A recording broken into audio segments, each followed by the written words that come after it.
My new book, Settling the Rapture Debate, has been out for nearly 2 months now, and I just received a request from some friends in Hong Kong to do this video that you're watching right now. I'll explain more about that in just a minute, but before I do, I want to give you an update on how the book has been performing since it was released in early September and some feedback that I'm getting on it so far. During the first month of September, right out of the gate, sales were pretty strong, actually stronger than I had anticipated. But then in October, last month, the sales kind of tapered a little bit. Now, I'm partially responsible for that because I haven't been doing any promotion, and here's why. I'm going to tell you kind of the background, the story of writing this book. So I started writing this book back last September in 2023, and it took me about 9 months to write the book, and the rest of maybe 3 months probably it was editing and so forth and getting it ready for publication. But 9 months, and it was pretty much more than full-time. I'm a contractor. I have a contracting business. I had to pull back almost completely from doing any work, and I was working on my book exclusively 6, mostly sometimes 7 days a week, 8 to 12 hours a day to get this book completed. Now, I had already studied the subject out quite a bit, so I didn't have to do all the research during the process of writing, but I had to do a lot of research. And the process, if any of you are authors out there, you know how difficult it is to write a book. And, I had to go through all of that. So about 9 months it took me to write, about 3 months or so of editing. And then I was frankly, I was tired. I needed a little break. And unfortunately, the timing is the book was being published. And, some people say it's harder to do the promoting of a book than it is to write the book. Well, that's true. They are different skill sets. Okay, so I need help and advice for the promotion of the book. That's an area that I'm not very skilled at. If there's any of you out there who are watching this video that have some helpful tips or hints of, hey, you might want to try doing this, put it in the comments below. That would be greatly appreciated because I need to kind of chart through how to best promote this book and get it out there to as many people as possible. One thing I'm going to be doing in the near future is putting my book for free download on my website, a free PDF download. I haven't gotten there yet, but that is coming soon. The other thing that I've been working on the last 2 months while my book is, out there and available when I should be promoting it the most, I have been working on an Audible version of the book. So my wife and some other people said that I had to be the one. It had to be my voice. So I have been recording and editing the Audible version of the book. And let me tell you, it is a ton of work. I did not know how much work it was going to be before I started, but there's 40 chapters, 420 pages, and the audio version of the book is going to be somewhere around 13 or 14 hours to get through and listen to the whole book. So if you can imagine maybe 5 times that amount of time of recording time, and then it have to be edited down and all that, I put a lot of work into that, and I'm almost done with the Audible version. So look for that in the next 3 to 4 weeks coming out on Amazon to be able to listen to the book and buying an Audible version instead of having to read the book. And a lot of people prefer to, take in books and consume books through Audible versions rather than through paperback or Kindle. And so I thought it would be a good idea to get that accomplished. Now, getting back to the reason for this video. As I mentioned, I have some friends in Hong Kong. Well, in fact, 2 of them I met in Saudi Arabia when I went on a trip to climb the real Mount Sinai with an expedition group led by Joel Richardson. And that was last year. It was a fantastic experience. But I met 2 ladies, Vicky and Nancy, and they traveled with me in the Toyota Land Cruiser as we kind of trekked around the Saudi Arabian desert and the mountains. And they kind of got the idea that I was into Bible prophecy, and so they started asking me a bunch of questions. It turned into about 13 hours of conversation, and then after we left and went back home, we continued conversations on Zoom, and we put in, I think it's probably close to 100 hours of conversations, talking about the end times and the subject matter that's in my book. So they helped me kind of think through the best ways to articulate. I got a lot of practice talking with them. And then they also were gracious enough to help me with an early manuscripts, reading through and giving helpful advice to make it better. And so I'm very thankful for them. But they're a part of a Bible study in Hong Kong. And there has been a group of them. I don't know how many, but it's a good number of people. And they meet, well, they have been meeting for years now for the purpose of studying Bible prophecy and determining as a group what is the right thing to believe about it, because there's different views. And so as of up until the time that I met Vicki and Nancy, they had told me that all they had done so far, and it took them 2 years of study, that they had ruled out the pre-tribulation rapture view as a view that is not accurate. And that's as far as they got. And so they were starting to look into other views and weren't able as of yet to determine which one to pinpoint as the right view. And so that's why they were very curious about my position with the midweek rapture.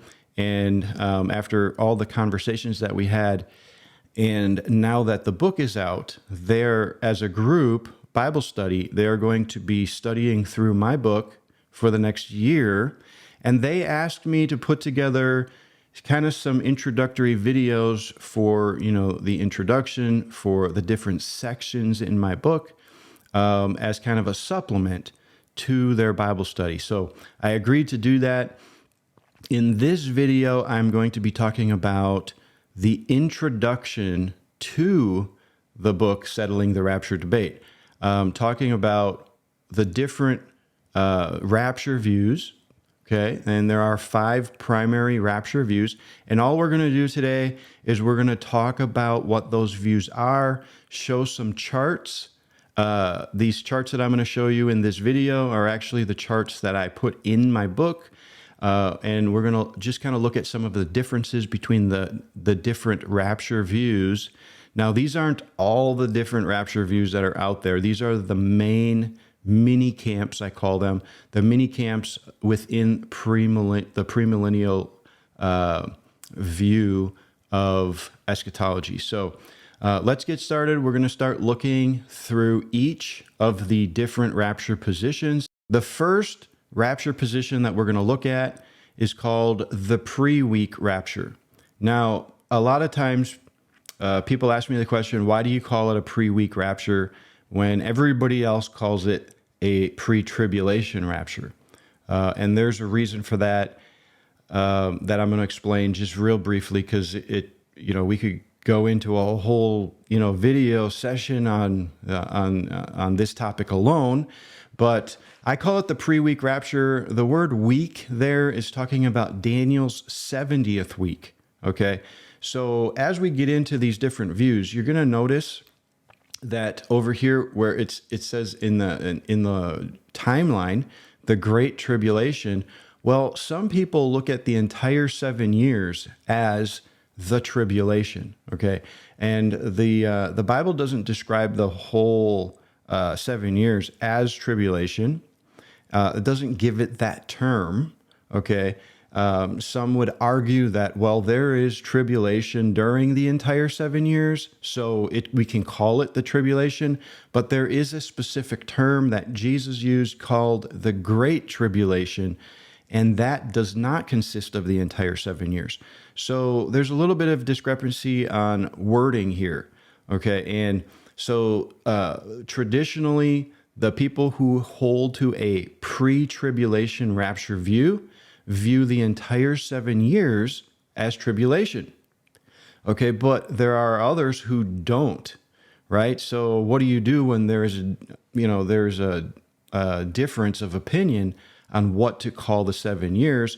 And I just feel like, well, everybody agrees that the 7 years is Daniel's 70th week. So the terminology that everybody would be okay with is the pre-Daniel 70th week rapture, the mid-Daniel 70th week rapture, the post-Daniel 70th week rapture. Everybody would agree on that. Not everybody agrees that the 7 years is tribulation. So that's the reason why you're going to see. Now I know some people are not going to be, excited about that, but I call it the pre-week, midweek, and post-week rapture. And but at the same time, I still keep the mid-tribulation rapture as calling it mid-trib but I call it the traditional mid-tribulation rapture, and we'll get to that when we get to that chart. But as we can see here, the pre-tribulation rapture, this is the timeline, and this is just a basic sketch of what it looks like. There's a 7-year period down here on the bottom, 7 years, Daniel's 70th week, and it's broken up into 2 halves, okay? We know that the Bible doesn't ever mention in the book of Revelation a 7-year period, but 5 different times it mentions the equivalent of a 3.5-year period, 5 separate times. So the book of Revelation actually does confirm a 7-year period through those 5 instances where it mentions a 3.5-year period. So we have the 7 years with the first half being 3.5 years, the second half being 3.5 years, and the terminology in Revelation is sometimes called 1,260 days or 42 months, or a time, times, and half a time. And we're going to get into more of those terms in later videos, but just wanted to mention them here. The pre-week rapture sees the rapture happening before the 7 years begins, and then they see the unfolding of the majority of the events of Book of Revelation happening after the rapture occurs. The other highlighted event that you're going to see on all the charts that I'm going to show you is the abomination of desolation. Now, it's really important to pay attention to where each of these rapture views place the timing of these major events. This is what makes up the differences between them and how they see things differently, right? So the pre-week rapture or the pre-tribulation rapture sees the abomination of desolation occurring in the exact middle of the 7 years. And then they see the great tribulation that Jesus talked about in Matthew 24, the time of distress that's talked about in Daniel chapter 12. They see that occurring during the entire last 3.5-year period of time. Okay, so, and then at the very end, they see, of the 7 years, they see the second coming occurring then. So they have the pre-week, pre-trib rapture, has the rapture and the second coming separated by 7 years. And they have the abomination of desolation happening right in the middle of the 7 years, and the great tribulation lasting the entire second half of the 7 years. Okay, so we're going to go to the next chart. And the next chart we're going to look at is the pre-wrath rapture view. Okay, it's the same basic setup here, but you're going to notice that some of the events are just a little bit different. The pre-wrath rapture view kind of came into popularity in the late 80s, early 90s. There was a book written by a man, Marvin Rosenthal, who kind of popularized the pre-wrath rapture view in his book called The Pre-Wrath Rapture of the Church. And I have that book somewhere here on my bookshelf. But it's a fairly new view, but it's gaining in popularity. There are some aspects of the pre-wrath rapture view that I like, that I appreciate. that they bring out. And I'll show you what one of them is here in just a moment. But they also have the 7 years broken up into two halves of 3.5 years. They also have the abomination of desolation occurring in the exact middle. Now that's important, okay, because you're going to see that all of the views, all of the five views, well, I should say 4 of the 5 views have the abomination of desolation occurring exactly in the middle, but one of them has the abomination of desolation occurring at a time that is not exactly in the middle, and we'll get to that in just a minute. The pre-wrath rapture has the Great Tribulation being initiated by the abomination of desolation at midpoint, and they see the Great Tribulation occurring and not lasting the entire 3.5 years. But then they see the rapture happening at some point, and I just put it right here in this chart. It could be, a little bit sooner or a little bit later. The pre-wrath rapture view and the proponents, they just say at some point during the middle of the last 3.5 years, the rapture occurs. And then after the rapture, from the point of the rapture to the time of the second coming, at the end of the 7 years, that's what they would call the time of God's wrath.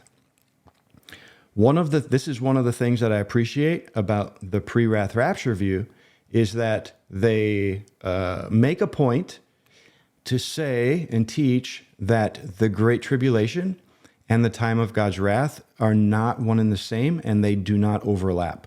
And I agree with that. I don't agree with the timing of the rapture that the pre-wrath rapture view holds, but I do agree with that particular point that the pre-wrath rapture view kind of holds. So one thing about the second coming within this view is, some people would say, well, the pre-wrath view separates the rapture and the second coming as two separate events, but they would argue that no, we don't actually see it as two separate events because we see the second coming happening in stages. Okay, starting with the time of the rapture, that would be the first phase of a series of events of the second coming. But they try to get away with that, but they really can't. It is really too, when you break it down, the reality is they have the rapture occurring and they have the second coming occurring at a later time, and they try to kind of say that that's not exactly true. But it actually, I think it is, that is the case. Okay, so this is the pre-wrath rapture view. The next view we're going to look at is the post-week or the post-tribulation view. And you can see, again, the setup is, the same. We got 7 years. We got 3.5 years at the first half. We got 3.5 years in the second half. They also have the abomination occurring in the exact middle. And then they have the Great Tribulation occurring during the entirety of the last 3.5 years. And then you can see on the chart, they have the rapture and second coming at the end of the 7 years. Okay? And this is another thing that I get into in my book. And by the way, I kind of, as we get into the events that we talk about in Settling the Rapture Debate, there are 9 major prophetic events that are in the book of Revelation that I kind of go through, and this kind of makes up the subject or the content of my book. We interpret 9 major prophetic events, talking about like the 6th seal, the 7th trumpet, the sun-clothed woman, the male child, the Great Tribulation, the abomination of desolation, and we get into interpreting or giving an idea of what these events are, but we also talk about in depth of where these events should be placed on the 7-year timeline. Okay, and so when it comes to the post-week or post-trib view, there is an issue that comes up in regard to the timing of the 7th trumpet. And so even though they would want to hold to a simultaneous rapture and second coming, technically it actually doesn't, in their view, it actually doesn't work that way. And I quote different scholars and interpreters actually stating that, who hold to the post-week view. So there is a kind of like even if it amounts to a couple of days, or sometimes it's 30 days or 45 days, there is a separation between the rapture and the second coming in the post-week, post-trib view. Okay, and so I kind of point that out as well. And these are some things that I'm going to get into in detail as we get into future videos. So my book is set up into sections, or I call them parts, part 1 through part 12. And the first 11 parts have either between 2 to 5 chapters each. Okay, and each part is, or section deals with a particular event. Okay, and so and this is kind of the progression through the book and how the book is laid out. So the next view we're going to look at is what I call the traditional mid-tribulation rapture view. Okay, and this is important. This is important because of all of the views, just traditionally looking back in history, the traditional mid-trib view is the least held among all of the views. And there's a reason for that. And I'm going to explain why here in just a minute. But looking at this chart for the traditional mid-trib view, it's also based on a 7-year timeline, 3.5 years for the first 3.5 years, or for the first 3.5, first half, and then 3.5 years for the second half. The traditional mid-trib view has the rapture occurring exactly at midpoint. They also have the abomination of desolation occurring exactly at midpoint. I don't have it on the chart here, but this at midpoint is where they see the abomination of desolation occurring. They also see the seventh trumpet occurring at midpoint, okay, which I happen to agree with, but I don't hold to the traditional mid-tribulation rapture view. Okay, and I'll explain that in just a minute. But they have the abomination of desolation, the seventh trumpet occurring here, and the rapture happening in the exact middle. And they agree with both the pre-week and post-week views that the Great Tribulation lasts the entire second half of the 7 years. And the traditional mid-trib view sees the second coming occurring at the end of the 7 years. And this is where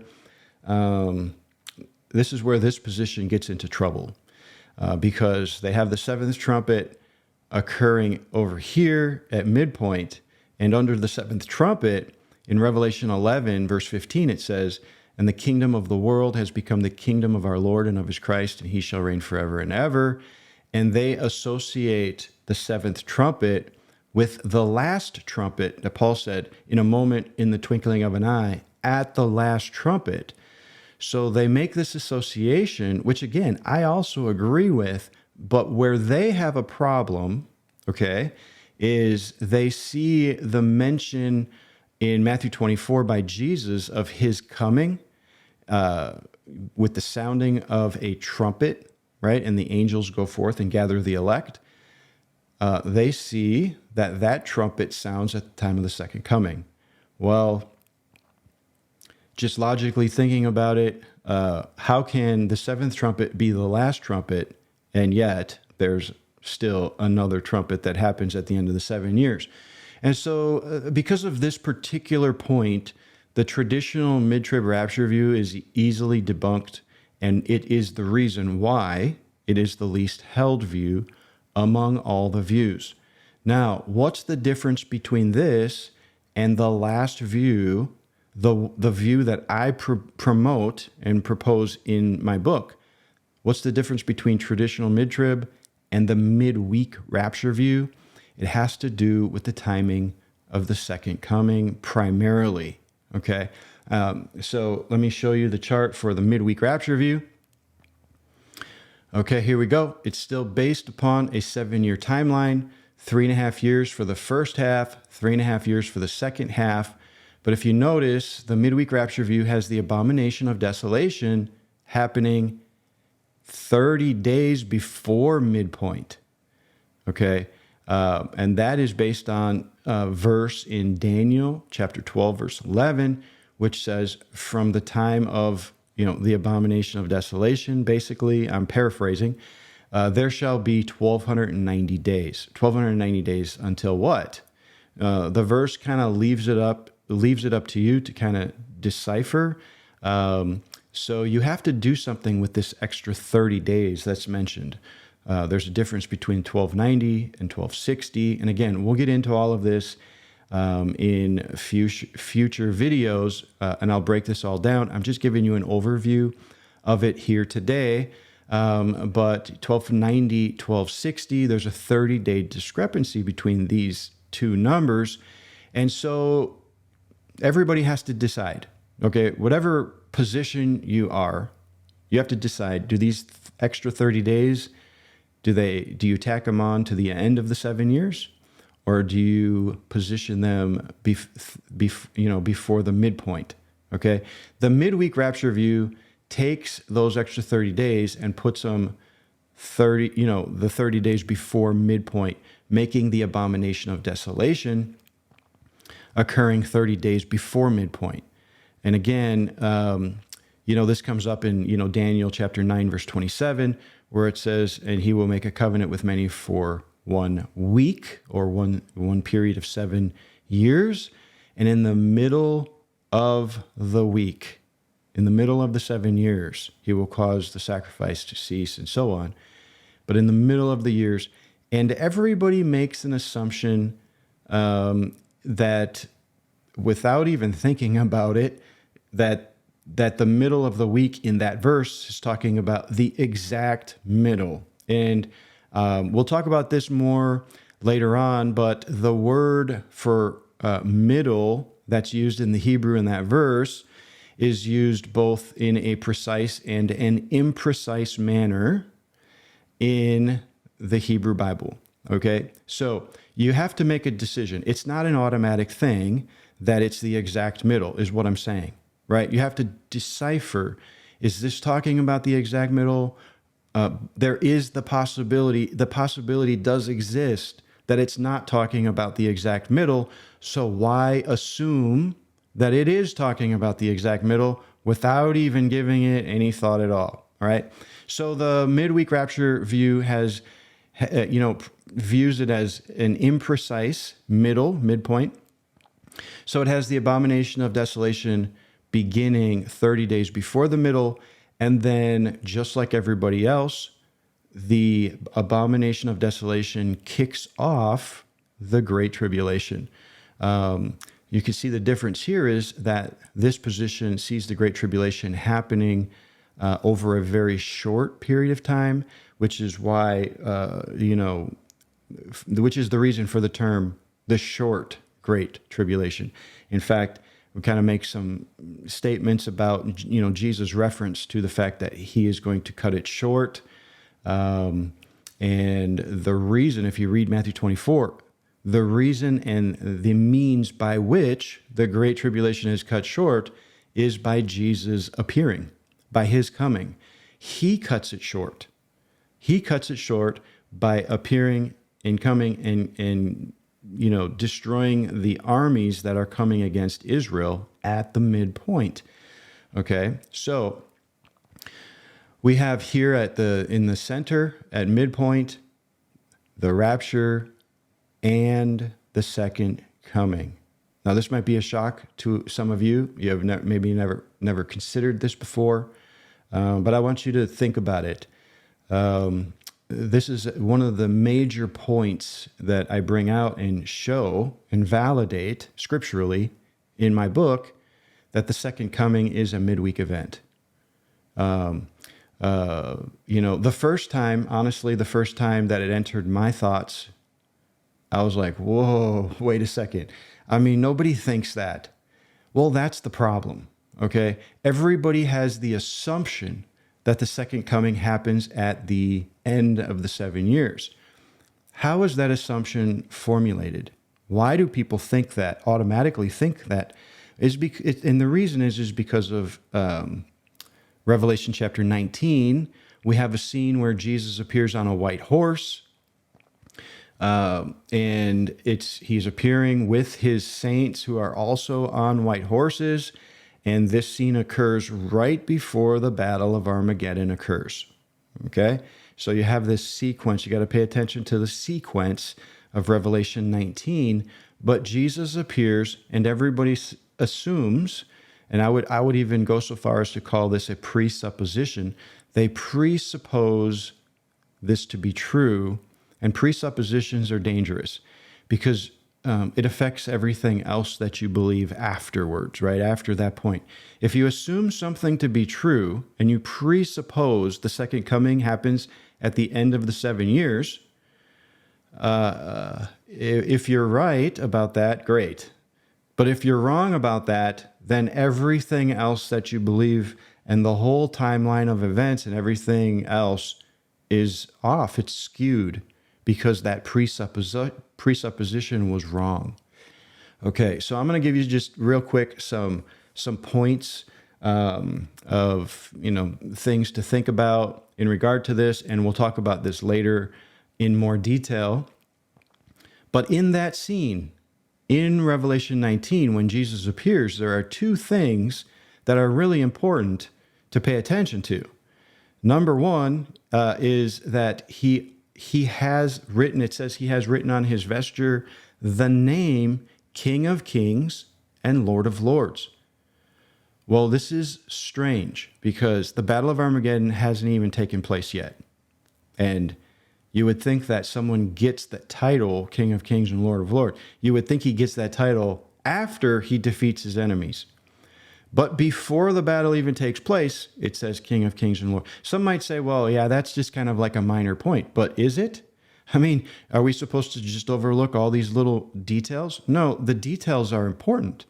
The second indicator is that it says that there is blood on his garments. The blood of his enemies has stained his garments. And this is before the Battle of Armageddon even takes place. How did he get the blood on his garments before the Battle of Armageddon unfolds? Both of these things show and highlight, that him gaining the title King of Kings and him destroying his enemies had already occurred prior to this scene. Okay, so whether you agree with that or not, you still have to follow through with that line of thinking and come to the end of that. Okay, think it through and think about what are the ramifications if that's correct. Okay, what if the second coming occurs at midpoint and Jesus appears at midpoint and the rapture happens at midpoint? Okay, what's the reason for the last 3.5 years then?